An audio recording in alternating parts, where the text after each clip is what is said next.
কিরে ভাই, কি খবর? আরে, এসিস? আয় আয়, বস। তারপর কেমন আছিস বল? চলে যাচ্ছে ভাই। তোদের বল কি খবর? চলছে ভাই। আচ্ছা শোন, চা খাবি তো? চা একটু খাওয়া যেতে পারে বুঝলি। আচ্ছা ঠিক আছে, বস। এই নে চা, আর সঙ্গে সিঙাড়া। সাবাস। তা কালকে বুঝলি অমুকের সাথে গল্প হচ্ছিল, ভূত নিয়ে আড্ডা হচ্ছিল। তোর মনে আছে সেই একবার তুই একটা তোর ঘটনা বলেছিলি? কি ঘটনা বলতো? আরে ওই যে তুই ড্রাইভ করতিস। ও হ্যাঁ হ্যাঁ, মনে আছে মনে আছে। ওটা নিয়ে তো কলেজের ম্যাগাজিনে লিখেও ছিলাম। রাইট। কি নাম ছিল জানি? মেছো। হ্যাঁ হ্যাঁ, মেছো। ওই গল্পটা বল না আবার। এখন ন্যাকামো করিস না তো, বল। আচ্ছা ঠিক আছে, বলছি বস। শুরু হচ্ছে মেছো। বছর বিশেক আগের কথা। হঠাৎ পিতৃবিয়োগ হওয়ায় মধ্যবিত্ত বাঙালি পরিবারের যে হাল হয়, আমাদেরও তাই হলো। অর্থাৎ একেবারে পথে এসে বসলাম। যতদিন বাবা ছিল ততদিন অভাব অভিযোগ কিচ্ছু টের পাইনি। বাজারে দেনা ছিল ভালোই, কিন্তু তার অশুভ ছায়া কোনোদিনও বাড়ির চৌখাট পেরোয়নি। এখন অবস্থা বুঝে সেই দুশ্চিন্তা একেবারে শোয়ার ঘরের বিছানার পাশে এসে দাঁড়ালো। শুরু হলো অভাব অনটনে দিন কাটা। খালি পেট আর মাথা ভরা চিন্তা নিয়ে আমি তখন সংসারের হাল ধরলাম। অবশ্য হাল ধরে যে বিশাল দিশা আনতে পারলাম দিগ্ভ্রান্ত সংসার নামক ডিঙিটার, তা নয়। ওই কোনো রকমে ভাসিয়ে রাখা আর কি। তাছাড়া আমি তখন কলেজের ফাইনাল ইয়ারের ছাত্র। গ্র্যাজুয়েশন শেষ না করে চাকরির আশা নেই। শুরু করলাম ছেলে পড়ানো। দুটো, পাঁচটা, 10টা করে ক্রমে খান 15 ছেলে জুটে গেল বটে, কিন্তু মা আর বোনকে নিয়ে যে সংসার, সেই সংসারের অবস্থা তাতে ফিরল না। মানুষের সবই অভ্যেস হয়ে যায়। যে বাড়িতে একসময় অতিথি এলে থালায় অন্তত দুটো বড় পাকা পোনার পেটি পড়তই, সেই বাড়িতে পড়শিরা মাছের গন্ধ পায়নি অনেক দিন। মোটা চালের ভাত, ডাল, শাক, লাউ ডাঁটা, এই দিয়েই কোনো রকমে চলছিল। আপ্রাণ চেষ্টা করতাম বটে সংসারের শ্রী আবার আগের অবস্থায় ফিরিয়ে নিয়ে যাওয়ার, কিন্তু সে হতে তখনও বছরখানেক দেরি ছিল। কলেজ শেষ করে শুরু হলো চাকরি খোঁজা। তখনও প্রাইভেট চাকরির এত রমরমা ছিল না। পরবর্তী 1 বছরে প্রায় 20খানা পরীক্ষা দিয়েও একটাও চাকরি জুটল না। পরীক্ষায় যে উত্তীর্ণ হইনি তা নয়, তবে ইন্টারভিউ অবধি গেলেই আসতো ঘুষের প্রসঙ্গ। যার এখনো বাজারে পিতৃ ঋণ বাকি, ঘুষ দেওয়ার ধৃষ্টতা সে করতে পারে না। অতএব চলল সংগ্রাম। এদিকে মরিয়া হয়ে চাকরি খুঁজতে গিয়ে ছাত্র পড়ানোতে খামতি পড়ল। বেশ কিছু অভিভাবক তাদের ছেলে মেয়েদের জন্য খুঁজে নিল অন্য মাস্টার।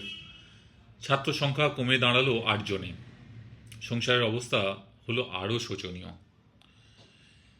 চিন্তায় ভাবনায় অভাবে অনটনে যখন প্রাণ ওষ্ঠাগত, তখন আকস্মিক এক কাজের সুযোগ এসে গেল। টিটাগড়ে এক কারখানায় ড্রাইভারের চাকরি। কারখানায় অনেক গাড়ি চলে, তার মধ্যে একটা গাড়ির ড্রাইভারের চাকরি ছাড়ায় কাগজে নতুন ড্রাইভারের বিজ্ঞাপন পড়ল। ইন্টারভিউ দিলাম, চাকরিটা হয়ে গেল। মাসিক 15,000 টাকা মাইনে। আমি যেন হাতে চাঁদ পেলাম। তখন 8 জন ছাত্র পড়িয়ে মাসে রোজগার হচ্ছিল 1,500 টাকা মতো। 3 জনের সংসারে তাতে চলে না বললেই হয়। এই চাকরিতে আমার মাইনে হয়ে গেল প্রায় 3 গুণ। আনন্দে চোখে জল চলে এলো। চাকরির পাকা খবর পেয়ে কারখানার বাইরে একটা চায়ের দোকানে বসে ঘুগনি পাউরুটি আর চা খেতে খেতে প্ল্যান করে ফেললাম, প্রথম মাইনে পেয়ে আমি কি কি করব। সবার প্রথমে যেটা করব সেটা হলো ভালো করে বাজার করে নিয়ে যাবো বাড়িতে। আর আর সঙ্গে অনেক মাছ। আহ, বোনটা আমার মাছ খেতে কি ভালোই না বাসে। ভালো চালের ভাত আর বোয়াল মাছের ঝোল দিয়ে মাখিয়ে কি তৃপ্তি করে মেয়েটা যে খাবে কতদিন পর। এসব ভাবতে ভাবতে আমার চোখে জল চলে এলো। চায়ের দোকানের ভাঁড়টা ফেলে একটা সিগারেট কিনলাম।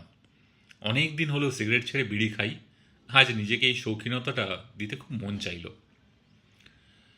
আমার বাড়ি আগরপাড়ায় শুনে বড়বাবু বলল, তা অত রাতে কারখানায় গাড়ি রেখে আর কি করে ফিরবে? তার চেয়ে না হয় রাতে গাড়ি নিয়েই বাড়ি ফিরে যেও। সকালে একেবারে আমাকে বাড়ি থেকে তুলে কারখানায় চলে আসবে। আমি বিগলিত হয়ে বড়বাবুকে ধন্যবাদ জানালাম। রোজ রাতে বাবুকে তার শ্যামনগরের বাড়িতে ছেড়ে গাড়ি নিয়ে বাড়ি ফিরে যেতাম। রাস্তায় দু একটা যাত্রী পেলে কিছু উপরি রোজগার হতো, বেশি না, ওই 20-30 টাকা, তাই বা কম কি। প্রথম মাস শেষ হওয়ার দিন কয়েক আগে সন্ধেবেলায় বড়বাবু একটা কাজে পাঠালো বাজারের দিকে। কাজ ছেড়ে ইচ্ছে হলো বাজারটা একটু ঘুরে যাই। মাছের বাজারের দিকটা গিয়ে দেখলাম থাকে থাকে মাছ সাজানো, বোয়াল, ভেটকি, ট্যাংরা, রুই, কাতলা, পমফ্রেট আর ইলিশ। হীরের নেকলেসের মতো আলোর নিচে চমকাচ্ছে তাদের আঁশালো দেহ। পয়সাওয়ালা খদ্দের পাকা জহুরির মতোই মাছের পেট টিপে টিপে বিবেচনা করছে কোনটা ঝলে যাওয়ার উপযুক্ত। আঁশটে মেছো গন্ধে যে কি তৃপ্তি আর শান্তি অনুভব হলো তা বলে বোঝানোর নয়। মাস ফুরোতেই মাইনে হলো।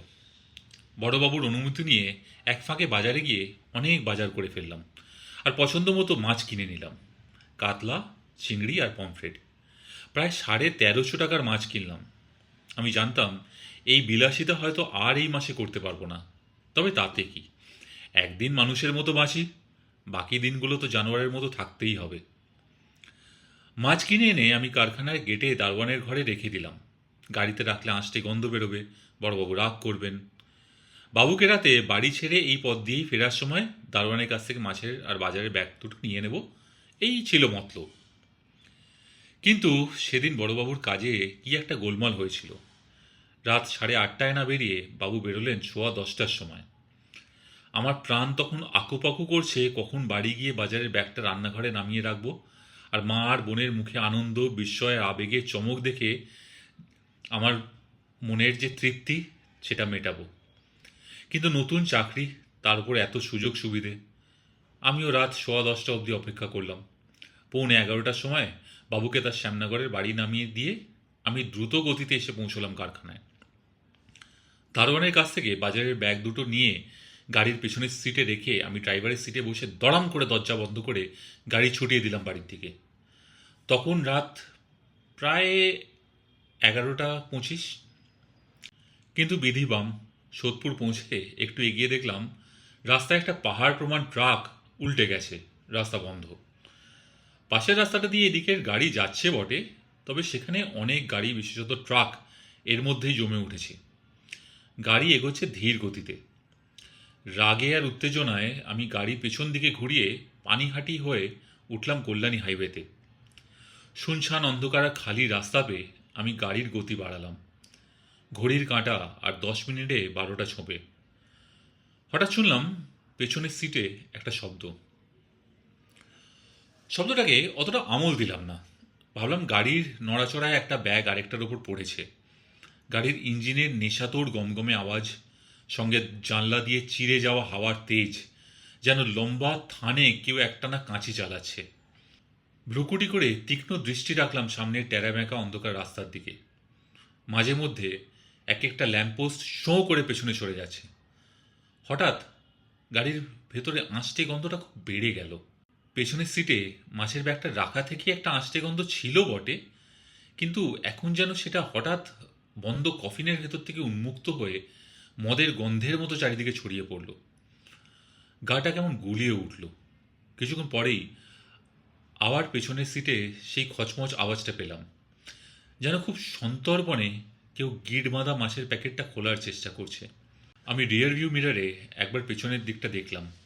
প্রায় নিশ্ছিদ্র অন্ধকারে মনে হলো কেউ যেন পেছনের সিটে বসে আছে। আমি কলেজের ফার্স্ট ইয়ারে গাড়ি চালানো শিখেছিলাম। লাইসেন্স পাওয়ার পর বন্ধুদের গাড়ি চালিয়েছি বিস্তর। একবার বাজি ধরে 3 বোতল বিয়ার খেয়ে একটা বন্ধুর গাড়ি চালিয়ে এনেছিলাম ট্যাংরা থেকে দমদম। গাড়ি এক চুল এদিক ওদিক হয়নি। গাড়ির স্টিয়ারিং ধরলে আমার স্নায়ুগুলো হয়ে উঠত ইস্পাতের। তাই যে পরিস্থিতিতে রিয়ার ভিউ মিররে পেছনের কাউকে বসে থাকতে দেখলাম, অন্য কেউ হলে আঁতকে উঠে বেসামাল হয়ে একটা অ্যাক্সিডেন্ট করে বসত। আমার কিন্তু মন চঞ্চল হলেও হাত চঞ্চল হলো না। মনে জোর করে আবার তাকালাম মিরারের দিকে।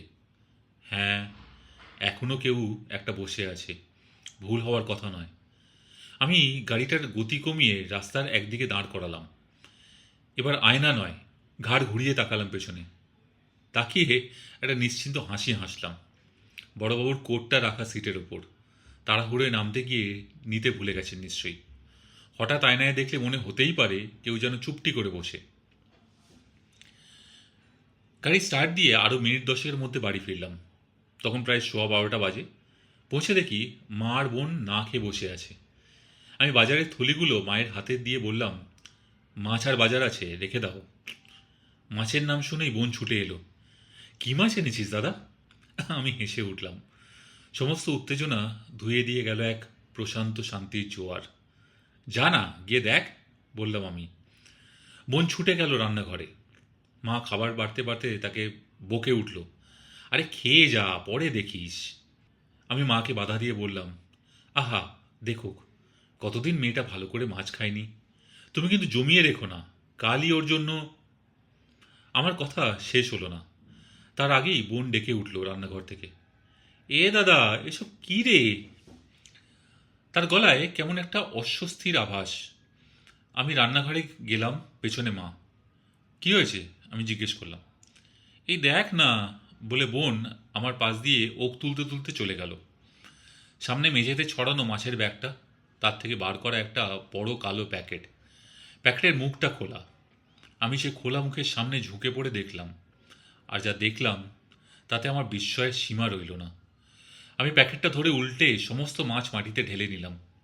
কোনো ভুল নেই, প্রত্যেকটা মাছ অর্ধেক করে খাওয়া। যেন একদল বিড়াল সুযোগ পেয়ে তাড়াহুড়ো করে মাছগুলোকে অর্ধেক খেয়েই পালিয়ে গেছে। মাছগুলো প্যাকেটে পুড়ে রাস্তার পাশে নোংরা ফেলার কর্পোরেশনের ডাস্টবিনে ফেলে দিয়ে এলাম। দুঃখে কষ্টে মনটা পাংশুটে হয়ে গেল। বাড়িতে বললাম, মাছগুলো কিনে দরওয়ানের কাছে রেখে এসেছিলাম তো, সেখানেই মনে হয় কোনো বিড়াল মাছগুলো খেয়েছে। মা আর বোন কি বিশ্বাস করলো জানি না, তবে আমি করলাম না। আর যাই হোক, বিড়াল মাছ খেয়ে প্যাকেটে আবার গিট দিয়ে রাখতে পারে না। কেমন লাগলো আজকের গল্প জানাবেন, অ্যান্ড যারা এরকম গল্প পছন্দ করে তাদের সাথে শেয়ার করবেন। ধৈর্য ধরে গল্প শোনার জন্য অসংখ্য ধন্যবাদ।